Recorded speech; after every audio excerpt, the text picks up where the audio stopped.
I just want to say one last thing for all the women leaders out there that are listening. Live a life to inspire and not impress. That's going to get you so far in life. You hear that, ladies? Live a life to inspire, not to impress. I would say to women stepping into new leadership roles, number one, when you go into a new role, you don't know what you don't know.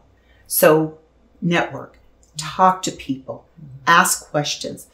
Stay curious about how you are presenting and how you're growing, and make it a lifelong journey. Make it fun, because, we're only on this earth for a short time. And if it's not fun, what's it worth? So stay curious, keep it fun would be one thing. The second thing I would say is, if you make people feel good about themselves, they'll follow you anywhere.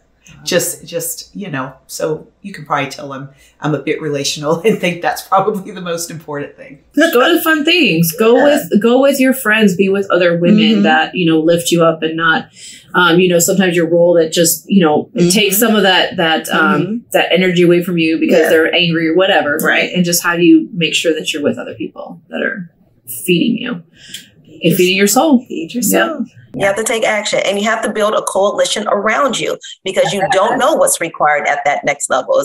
And I'm so glad that hear you say that you thought about it. Is this something that I want to do? Because it's okay to be comfortable in positions that you're in. But when you know that you have the skill set, when you know that your ability is just as good or better than another person working with you, and you've put in more work, go for it. I don't want for anything except to keep learning and growing and being a good role model for my two girls, so they can do whatever they want to do in life and know that it's okay to prioritize themselves. Yes. Show them that I'm going to prioritize myself and my health, my well-being, as they should. I don't want our next generation of women to put themselves last so they can stay in the same place. It is that glass ceiling syndrome. And we know that this was a term that was used in the 80s, along with another term that was called... And it's still here. It's still here. But it was a term that was used in the 80s, along with another term that was called mommy track. And at that time, it was common for women of childbearing age to be considered like less motivated and less disciplined than their male employees or their older female employees. So this kind of sideline promotions, sideline raises, and in turn resulted in women being placed on that mommy track list, and which prevented women from reaching senior management positions.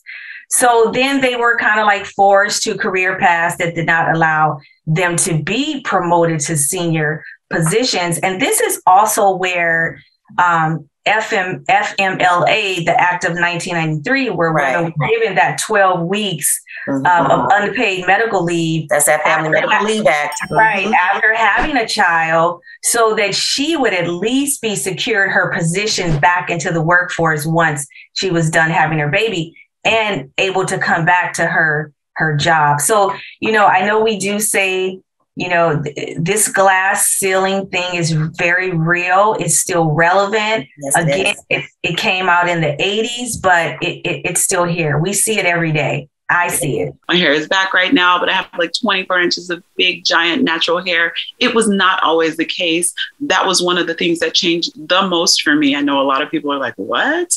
My hair completely changed when I started to detoxify my body. And that, to me, was a side effect. Now, it was a great side effect because it was a billboard, but I really didn't understand what was going on. So the assimilation of nutrition in your lifestyle changes everything about you, including your mindset. People need to understand, as a leader, that this is a lifestyle for you.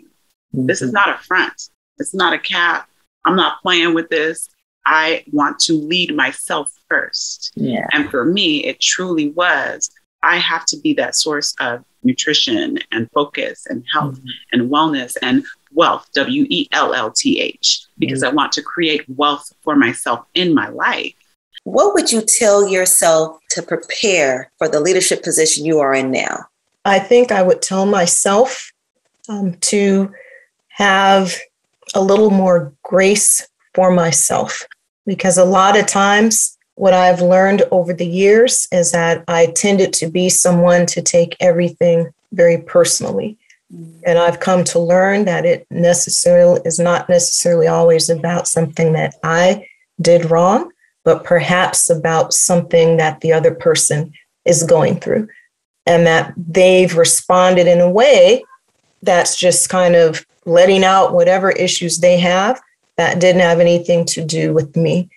And had I learned that a little earlier, it would have saved myself some challenges, in various leadership capacities that I've served, and in terms of how I dealt with them. I would tell people to educate yourselves, to read, to band yourself, to surround yourself with people who want to see you be successful.